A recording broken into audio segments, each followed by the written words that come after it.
Pakistan stock market में कारोबार का मुस्बत आगाज। स्टॉक मार्केट तारीख के बुलंद तरीन सतह पर पहुंच गई। कारोबार के दौरान 100 इंडेक्स में 1154 पॉइंट्स का इजाफा।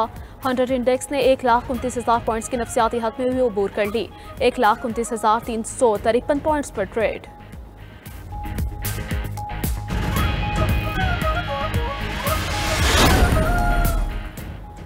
इस्लामाबाद, रावलपिंडी, नौशहरा और सवाबी समेत मुल्क के मुख्तलिफ शहरों में बादल बरस पड़े। सवाबी में बारिश का पानी घरों और दुकानों में दाखिल।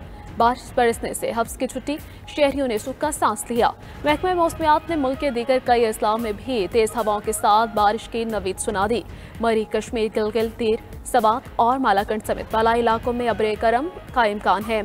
लाहौर, सियालकोट, गुजरात, चौपाल, भक्कड़, बहावलनगर में भी बादल बरसने की पेशगोई है। कराची समेत सिंध और बलूचिस्तान के बेशतर अजला में मौसम गर्म और खुश्क रहने का इम्कान है।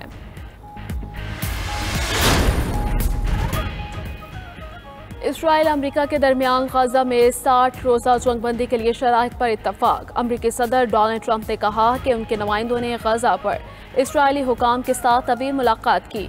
कतर और मिस्र जंगबंदी के लिए हतमी तजवीज़ पेश करेंगे। उम्मीद है मशरिक़ वस्ता की भलाई के लिए हमास डील को कबूल करेगा। अमरीकी सदर डोनाल्ड ट्रंप के आइंदा हफ्ते इसराइली वज़ीर आज़म से मुलाकात भी शेड्यूल। दूसरी जानिब दहशतगर्द इसराइल ने गजा में हमले खौफनाक हद तक बढ़ा दिए। रिहायशी इमारतों पर बमबारी, मज़ीद 70 फ़लस्तीनी शहीद, 200 ज़ख्मी हो गए। गजा सिटी, खान यूनिस, शुमाली गजा समेत कई इलाकों पर तबाहकुन बमबारी। इमदाद के मुंतज़िर अफराद पर भी फायरिंग। 12 बच्चों और 14 ख़वातीन समेत 37 अफराद जान बहक।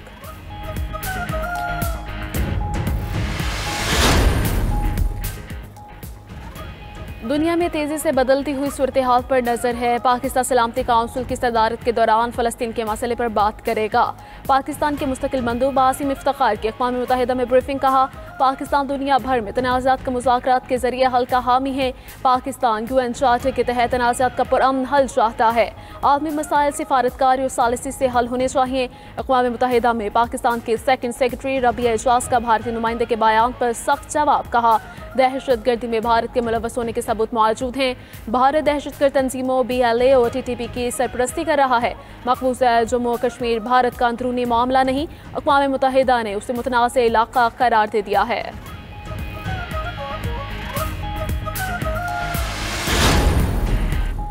आलमी सालिसी अदालत के फैसले से दुश्मन को धचका लगा। हमारा दुश्मन पानी को हथियार बनाने की कोशिश कर रहा है।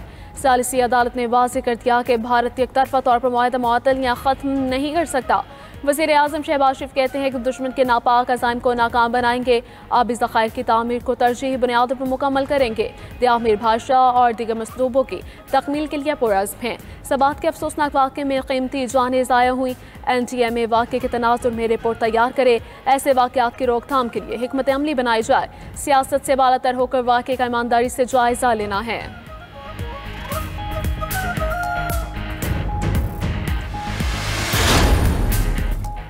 PTI के असीर रहनुमा का पार्टी के नाम खुला खत। पार्टी क़यादत को हुकूमत से मुज़ाकरात की तजवीज़ दे दी। खुला खत शाह महमूद कुरैशी, महमूद रशीद, डॉक्टर यास्मीन राशिद, एजाज चौधरी, उमर सरफराज शीमा ने लिखा। खत के मतन में लिखा गया कि बदतरीन बहरान से निकलने का वाहिद रास्ता मुज़ाकरात है। मुज़ाकरात के आगाज़ की जिम्मेदारी हुकूमत पर है।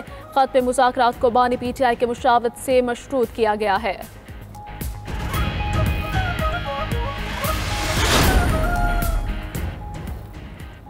बहावलपुर में वैन आतिशदगी में तालिबात के झुलसने का वाक़या। झुलस कर जख्मी होने वाली एक और तालिबा दम तोड़ गई। हादसे में जाँ बहक तालिबात की तादाद 2 हो गई। डॉक्टर्स के मुताबिक चंडीगढ़ के रिहायशी उजाला सलीम के जिस्म का 23% हिस्सा झुलस गया। मुल्तान बंद यूनिट में मज़ीद 4 तालिबात का इलाज जारी है। गुज़श्ता रोज़ अहमदपुर शिरकिया के करीब LPG सिलेंडर से गैस लीकेज के बाइस वैन में आग भड़क उठी थी। वैन में 19 तालिबात सवार थीं।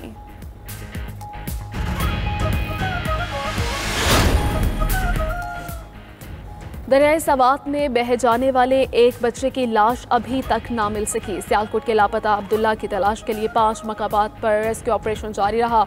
उधर सानिया सवात के बाद दरिया किनारे कायम तजावुजात के खिलाफ ऑपरेशन जारी है। सूबाई हुकूमत के अमले ने मुतादिद होटल से तजावुजात को गिरा दिया। वफाकी वज़ीर अमीर मकाम का होटल भी तजावुजात की ज़द में आ गया। इंतजामिया ने अमीर मकाम के होटल की 4 दीवारी का एक हिस्सा गिरा दिया। वफाकी वज़ीर अमीर मकाम ने सूबाई हुकूमत का इकदाम सियासी इंतकाम करार दे दिया। गवर्नर खैबर पख्तूनख्वा फैसल करीम कुंजी कहते हैं कि केपी हुकूमत की जानिब से लोगों को बचाने की कोशिश ही नहीं की गई।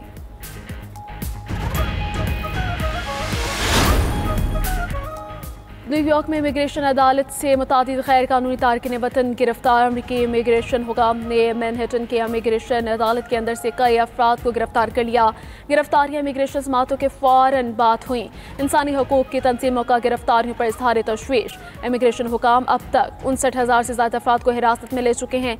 उधर अमरीकी सदर का फ्लोरिडा में तारकीन वतन के लिए तामीर नए हिरासती मरकज का दौरा।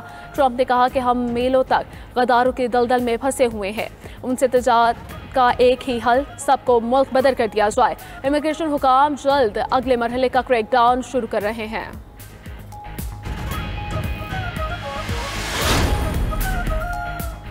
रियाद में सऊदी नायब वज़ीर ख़ारजा वलीद बिन अब्दुल करीम से ईरान के सफ़ीर अली रज़ा इनायत अली की मुलाकात। दो तरफ़ा ताल्लुकात और मुश्तरका दिलचस्पी के उमूर पर गुफ्तगू। ईरानी सफ़ीर ने मुलाकात में ईरानी वज़ीर ख़ारजा का ख़त सऊदी नायब वज़ीर ख़ारजा को पहुँचाया। रिपोर्ट के मुताबिक ईरानी वज़ीर ख़ारजा के ख़त में ईरान और सऊदी अरब के ताल्लुकात को तमाम शोबों में मजबूत बनाने और ताउन के तरीक़ों से मुताल्लिक़ गुफ्तगू शामिल है।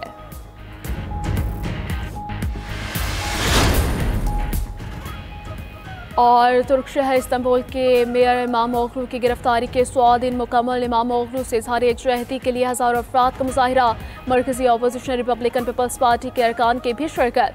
तुर्क सदर तैयब उर्दवान के सियासी हरीफ इमामोग्लू को मार्च में गिरफ्तार किया गया था। तुर्की की अदालत ने इमामोग्लू को बदनवानी के इल्ज़ाम में जेल भेज दिया था।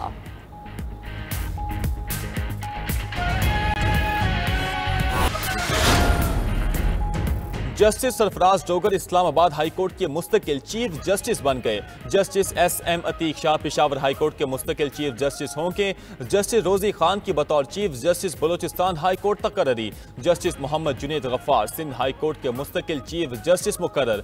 जस्टिस सरफराज डोगर की तैनाती की मंजूरी कसरत राय से दी गई। जस्टिस सरफराज डोगर के हक में 9 वोट पड़े। जराये के मुताबिक इस्लामाबाद हाई कोर्ट के चीफ जस्टिस के लिए कमीशन के 4 मेंबरान ने जस्टिस मियां गुल हसन औरंगजेब के हक में वोट दिया।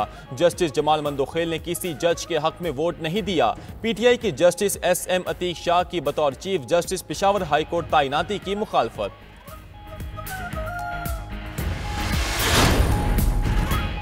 और ईरान ने गुज़श्ता माह आपने हॉर्मुज़ में बारूदी सुरंगें बिछाने की तैयारी कर ली थी। अमरीकी हुक्काम के मुताबिक ईरान की बारूदी सुरंगें बिछाने की तैयारी मुमकिन तौर पर जंगी चाल थी। ईरान ने खलीज फारस में बहरी जहाज़ों पर बारूदी सुरंगें लोड की थीं। वाज़ेह नहीं ईरान ने बाद में बहरी जहाज़ों से बारूदी सुरंगें ऑफलोड की या नहीं।